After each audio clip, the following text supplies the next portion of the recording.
Kobbie Mainoo, he's good enough to start in the Carabao Cup, not good enough to start in the Premier League. What is the latest with him? Well, he's good enough to start in a European Championship final for England last summer as well. Look, Darmish has done an awful lot of work on this story, so I need to give a nod to him on this one as well. Manchester United are expecting offers for him. I think the fact that he hasn't played a single minute of football in the Premier League yet this season under Ruben Amorim has made it a pretty clear signal to all of the clubs out there that they would potentially do a deal for him. We understand that those clubs are both in the Premier League and in Europe. And that Mainoo is potentially open to leaving Old Trafford. I don't think he wants to.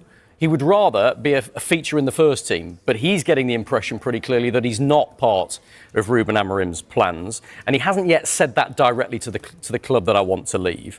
But it's pretty clear that United, if they were to get a good offer for him, would have to consider it. Do questions need to be asked about Amorim? Because we can all see it, he's shoehorning his captain into that side, out of position, and he's got a player who plays that position for England in a final, sitting on the bench. Do we need to ask, what is the head coach doing? Well, a lot of people are asking that. Gary Neville has tentatively asked that, hasn't he, after the weekend? And he said if he doesn't fancy Kobbie Mainoo, Manchester United have got to go out and buy a midfielder.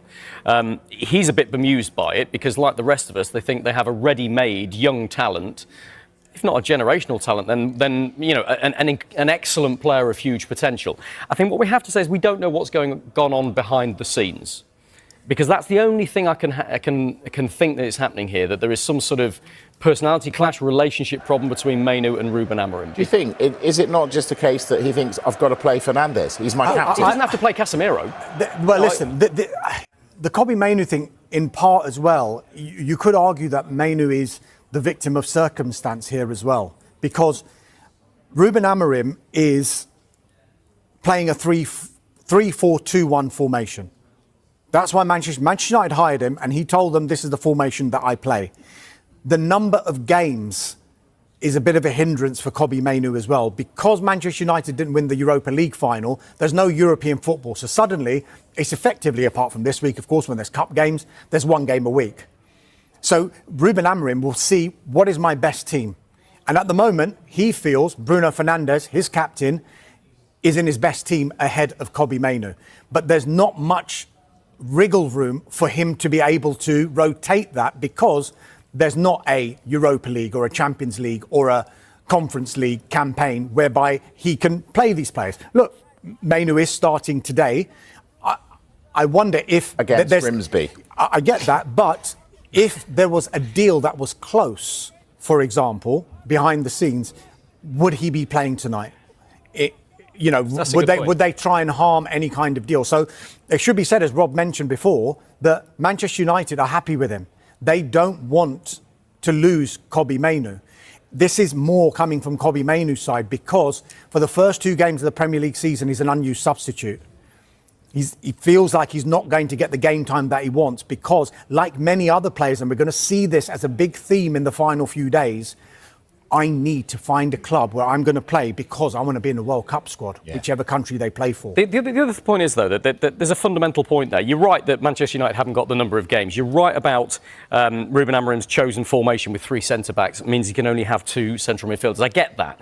But fundamentally, most football pundits would say, looking at Bruno Fernandes, Casemiro and Kobbie Mainoo, and you're looking for two number 8s in that role, that surely one of those has to be Kobbie Mainoo. Yeah. And that's why, to me, it says something else is going on here. There has to be something behind the scenes, because it makes no logical footballing sense that Kobbie Mainoo can't get a place in that starting 11. OK, I want to talk about some of the bomb squad, Darmish. Rasmus Højlund, what's the latest on him?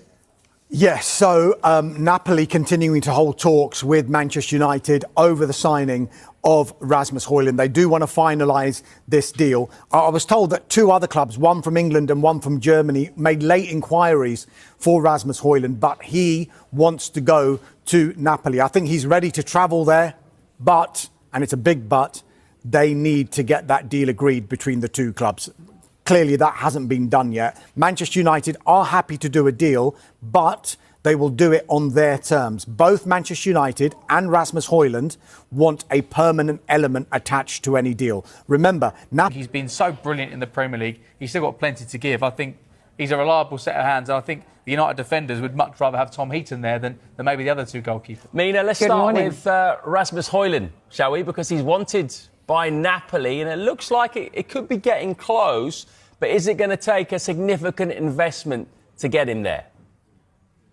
It is very close, and it is a significant investment, but it's one that Antonio Conte has been so strong about, because obviously he lost Kvaratskhelia and he wasn't adequately replaced, so it caused a little bit of tension at the time with...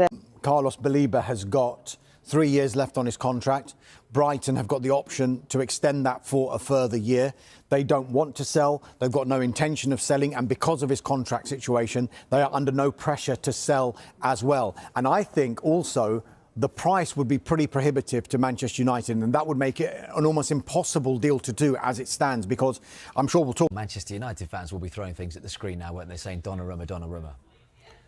Yeah, but again, you know, United would need to sell a goalkeeper before they bring somebody else in. Big statement for Onana not even being in the squad and being fit against Arsenal. Yeah, I mean, big statement, but Ruben Amorim said that had nothing to do with a potential transfer. It was just that he preferred the other goalkeepers that he had.